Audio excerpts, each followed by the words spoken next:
watching. My guest tonight is Mr. Kenny Johnson.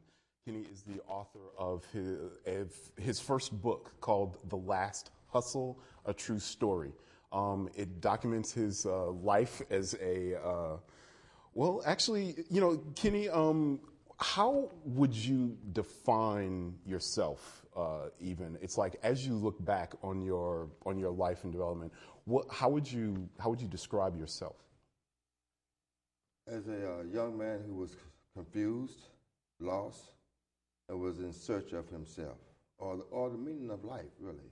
Because that's what happened. I ended up finding out what's the purpose of life, what's the meaning of life. So a young man looking for himself in the streets. Got you.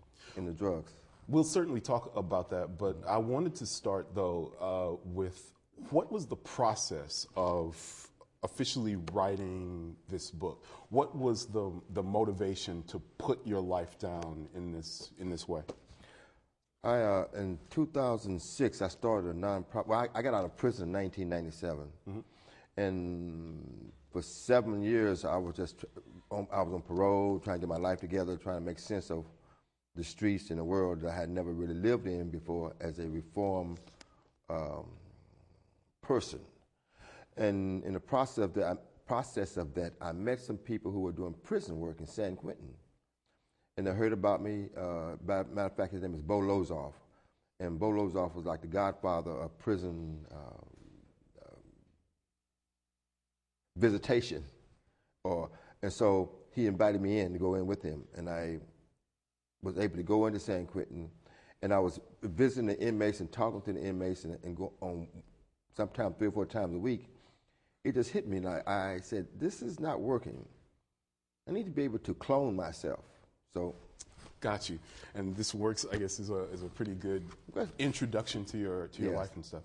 So I'm going to try to walk through a bit of your story and the book as much as I can, which is an awesome book. I did read it and follow through with it.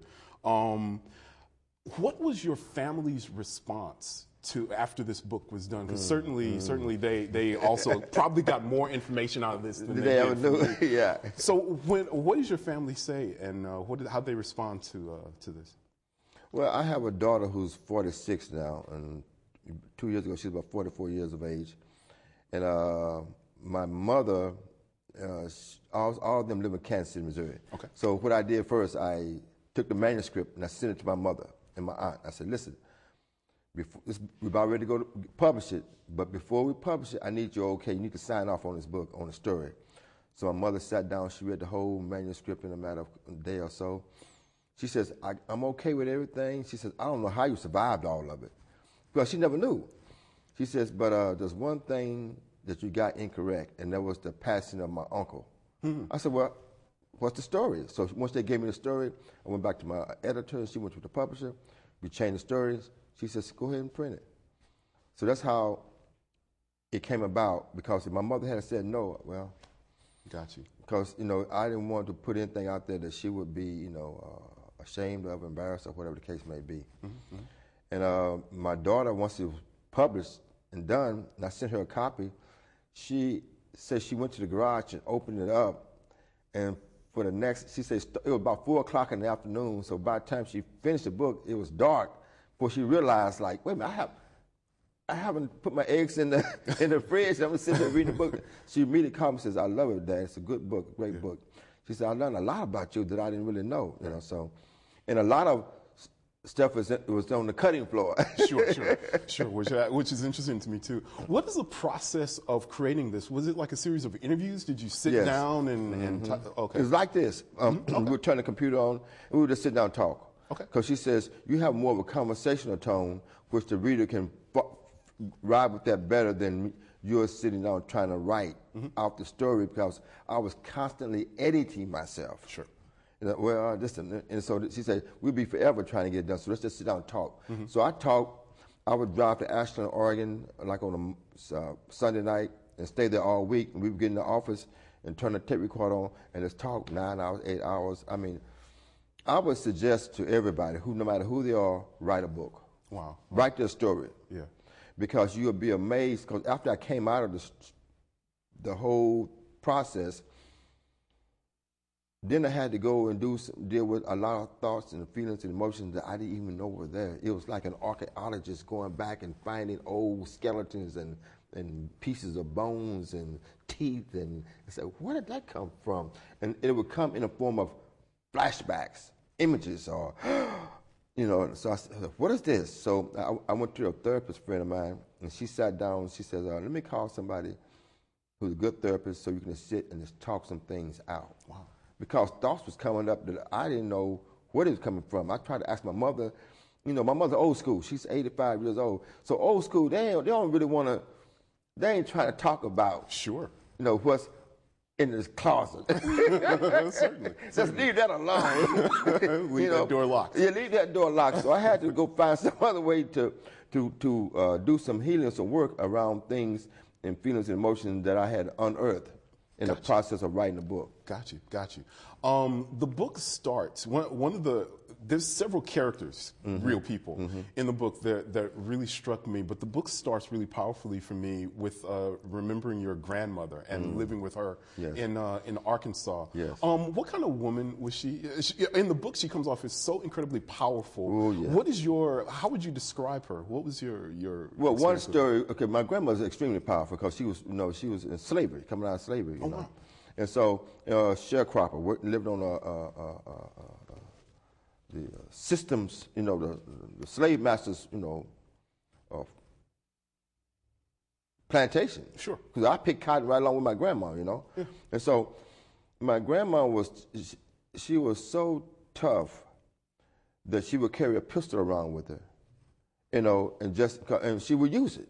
So that's why I kind of got the same thing. When I got old enough, I was carrying a pistol too, And so Grandma, she also there was a part that I couldn't put in the book because we had to cut it down for size. Deleted scenes. Right, and my grandmother, she had a husband that was just abusing her, and she took him out.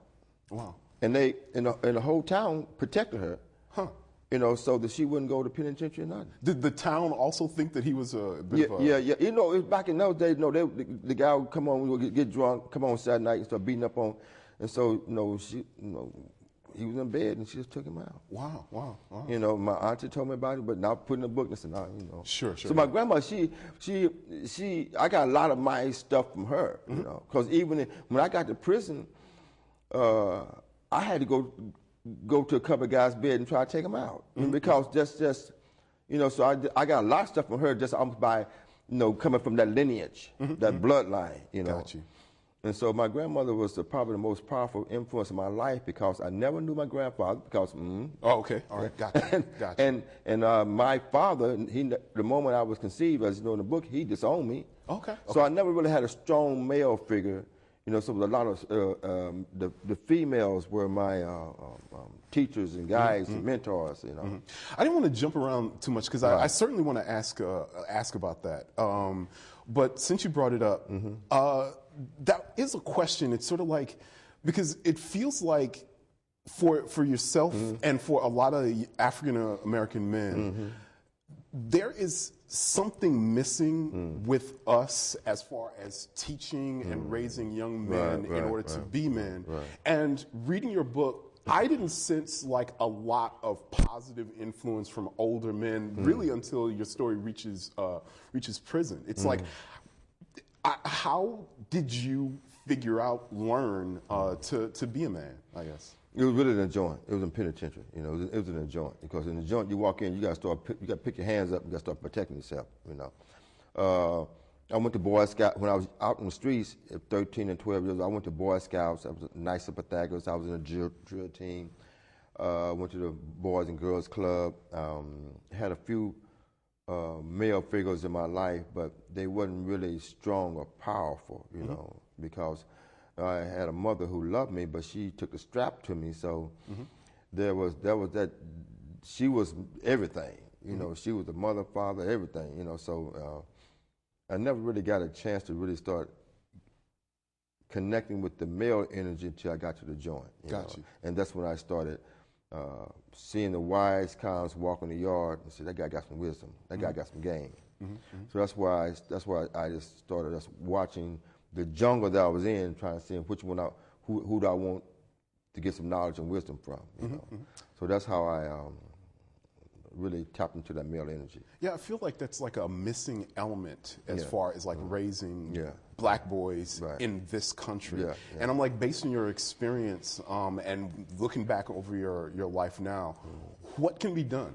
You know, as we're taping this, last night a young brother was apparently shot in the streets of Oakland last night. And I'm like, what do we do? How can we, what is your philosophy on my experience, my actual life street experience is that there's a lot of self-hatred. You know, this goes back to the way, you know, we came over here on the ship, and there was a lot of okay, how can we kill this man, this male, you know?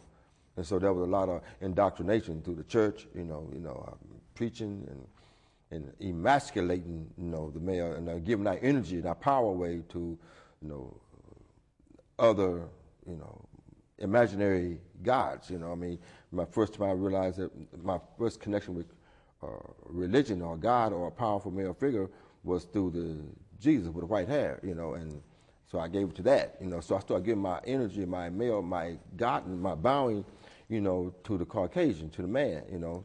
I mean, I want to be like him. I started doing my hair, everything. So I started hating myself, as opposed to taking pride in myself. You know, just the other day, not too long ago, Pilar, my wife and I, we looked at Roots, and you can see it right there. How they were just we got to kill this man. We can't let this guy get strong. So we got a black man in the White House now. We're really jumping up, but we got a black man in the White House, and I still don't feel that he's representing any aspect of African Americanism. Sure. I just don't feel that. Sure, I don't either. And so why is that happening? Because the system said we cannot, the black man can't be strong. We can't let him rise up. We can't give him his power. Right, right. You know, they took Martin out, they took all the strong energy, they take it out.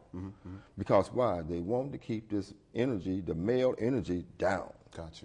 You know, to keep him down, they keep the whole race down. Sure, know? And it makes sense. You know, they say, and it's really economic. You know, they say, you know, you can say it's race, but it's really economic. They say poverty for most of us who in the lower income bracket will remain our lot all our lives. So you got these young cats making millions of dollars, and they getting up and they're getting out of that game. And so as hustlers, it's like they know instinctively, in order for me to get out, I got to get some money. You know, and so I thought the same thing. But they said most people who raised in poverty never really get out of poverty. And if you get to the middle class, boom, you make one step, you're back in it. So it's all an economic thing, you know. So you don't want brother to get rich and powerful, because he might say, wait a minute, we're going to flip this thing around. Right. Because so it's just, you know, it's an emasculation. Sure. Yeah, it's hard to get out of poverty because you stay in that poverty mindset. Your poverty mindset. You know, you'll go shopping, go buy this here, buy some Jordans, buy some this, buy some that, buy this, buy this. You never hear invest, save, you know. So I was raised in, okay, I get a lot of money, buy a Cadillac, buy some diamonds, buy some clothes, buy this, you know. Okay, gotcha. Still got that kind of mentality. Gotcha.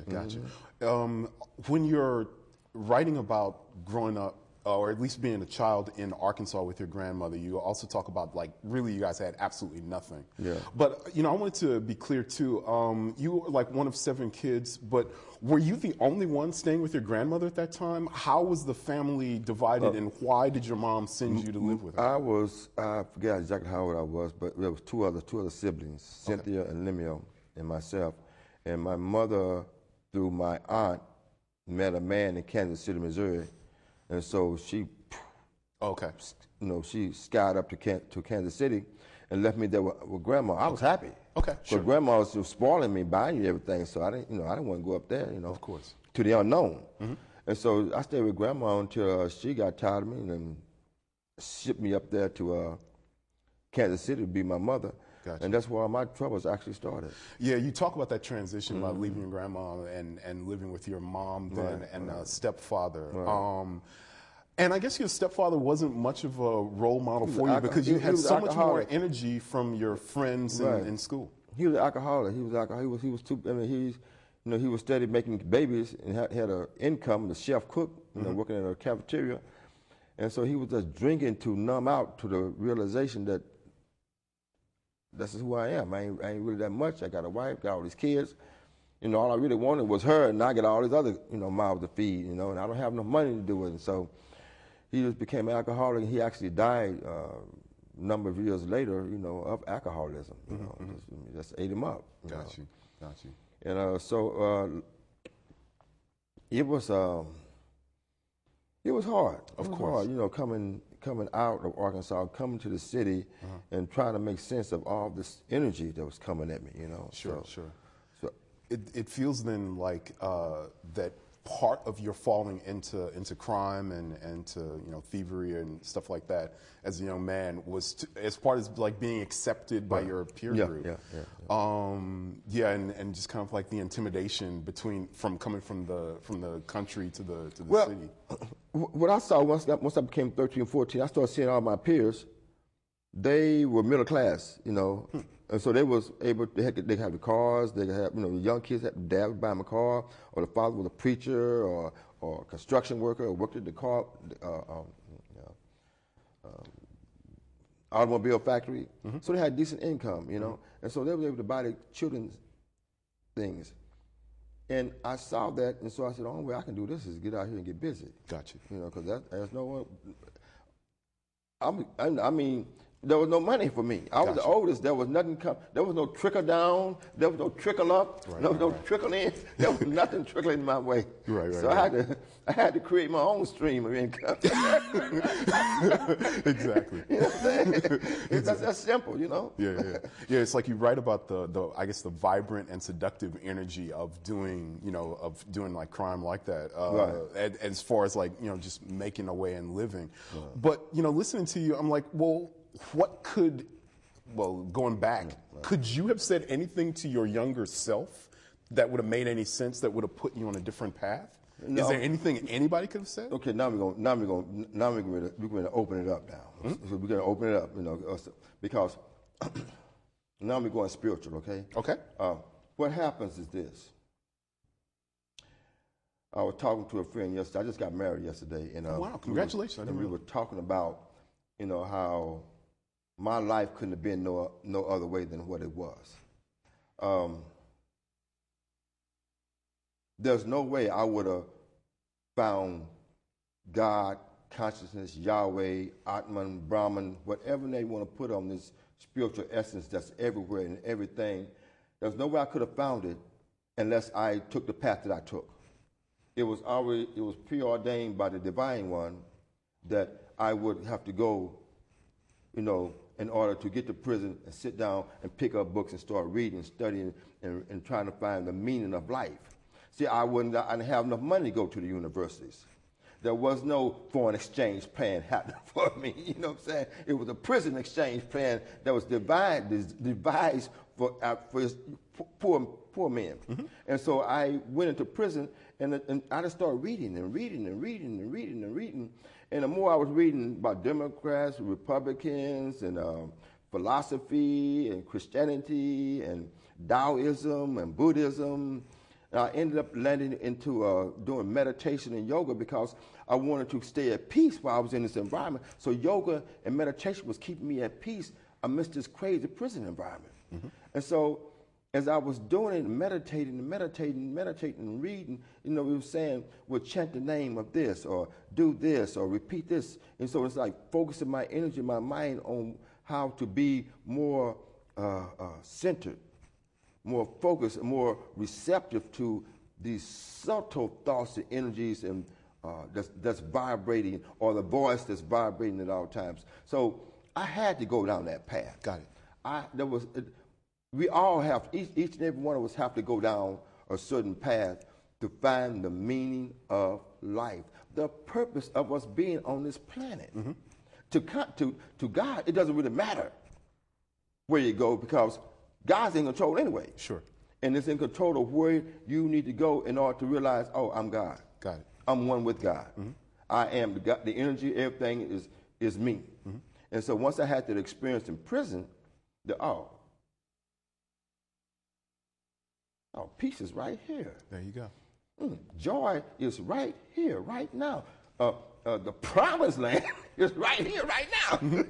Gotcha. Because you're told by the church, wait until something happens in the future. Well, if you keep waiting, it ain't gonna never happen. Of course. But you have to have the experience that everything I want and need is here right now. Right. So I had to be a criminal. I had to pimp. I had to rob. I had to steal in order to get to prison and study and read and have the spiritual awakening that was waiting on me. Got you. Your grandmother didn't have a spiritual practice? There was nobody else that tried to get you into the church? The church. We went to church, but the preacher was saying, what, in the by and by, you're gonna, something gonna come, but keep on praying to Jesus. The long white hair, he gonna bring. And I saw Jesus. I saw the white man walking down the street, so I'm praying to that. Right. So I was looking at the wrong image. Got it. So I turned my attention from out there to in here. Got it. Then I started saying, oh, here's Jesus in here. Got it. Oh, here's Allah in here. Oh, I'm Jesus. I'm Allah. I'm everything. Because I'm created in the image of God. So I had to turn my attention from out to in. Got you. Once I did that, then everything started opening up to me. Got you. Because I guess in your younger days, in a lot of ways, money and crime and that energy was God. It was God. And that was my God. And I served that God. Pretty soon, that God was no longer serving me because I was getting more and more time. I was getting older. And I got to the point we were talking about earlier about what was the pivotal point. And can we go there? Yeah, totally. Let me then blatantly ask you, because the great surprise in The Last Hustle is that you do go through this really long life of crime, of going in and out of prisons and jails, and then there is this moment that I'm going to ask you to talk about where everything turns around. What happened to you to get you on the right path? Well, what happened? We all have a pivotal point in our lives. You look at your life. Okay, how old are you? You have a pivotal point that turns you away from whatever it is your mother, your father, your sister say you should be, society say you to be, into what you should be, what your Creator designed you to be. And so what happened was once I had been cashing a lot of checks and was making lots of money cashing checks, thousands of dollars a day. But then I got caught up, got sent to prison, and I was sentenced to 40 years in prison. And when I was sentenced to 40 years in prison, I was 32 years of age. It was in 1982. They sent me to a federal correctional center in Chicago. So when I got there, I was depressed. I was down. I said, oh, man, this is what every hustler player don't want, is to end up facing a life sentence almost in prison. And so I decided I was going to commit suicide. So I started saving pills, putting them on my tongue and stick them, hide them somewhere in my bed. And so this prison guard saw me. And he said, he knocked on my door one day. He said, hey, man, come and talk to you. I said, sure.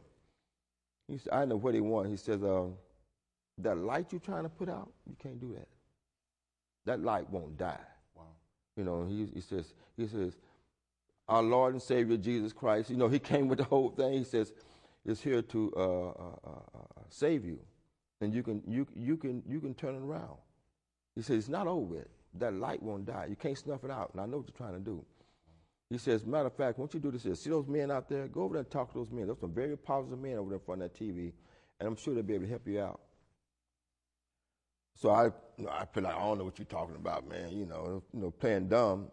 But I took his advice, and I went over and talked to the cats, because I could always commit suicide. And so I went and talked to him, and they said, let's go look at, first let's legally go look at your case. They took me to the law librarian, and he says, man, I think you got some action here. And so the law librarian, he says, let's just start filing something. So immediately I got hope.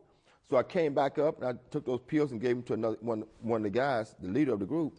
And he took and gave it to a guy who could get high off of it. Oh, wow.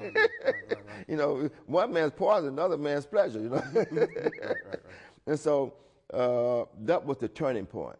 Gotcha. Once I realized there was hope, that little video flame kept just, every time I would have a little hope, like, well, maybe today, it kept getting bigger. Maybe if I studied this law, well, maybe if I pray, it kept, so I was slowly fanning the flame of freedom myself by having just enough hope. See, because the light never dies. The light is never gone. The light can't go nowhere. Right. It's impossible for the light to go somewhere. Now, it can get dim and dim and dim, but it can't go. Right. And the dimmer it gets, the lower you get, until something comes and says, hey, you, turn around. Hey, you, listen to this. Whatever it may be. And I listened, and I started fanning the flame of freedom that moment. And now it's just a blaze. It's just a roaring blaze now. So I try to fan other people's flames because like so much of it is burning inside of me. Sure. You're involved in something called would you talk about the website, the Sacred Space? Yeah, it's this Sacred Space Prison Project. Well, it's not a prison project anymore, but this Sacred Space Spiritual Foundation. Mm-hmm. And what we do is offer our services to those incarcerated. We offer our services to those who are incarcerated in the mind, who are incarcerated in the heart, because incarceration starts here first. Then you find the relationship, you find the drugs, you find the prisons to be in. So we are available to people on all levels, especially families who have those incarcerated and they say, well, what can I do? They're in prison also. So how can we consult with them and support them in to fan their flame of freedom? Mm-hmm. Got you. You write, prison is a unique opportunity for self-study and contemplation. I'm not the only man who claims that his prison sentence turned out to be a gift from God. Prison was where I discovered my soul and so much more. For this, I will be eternally grateful. Yes. It's like that. It's almost the same thing one would say about a school, which is a frightening school to be in. Yes. But like you talk about that, it was like a necessary thing for you. Well, they designed prison first and foremost for prisoners to go and to become penitent. That's why they call it penitentiary. So they would all have a Bible there.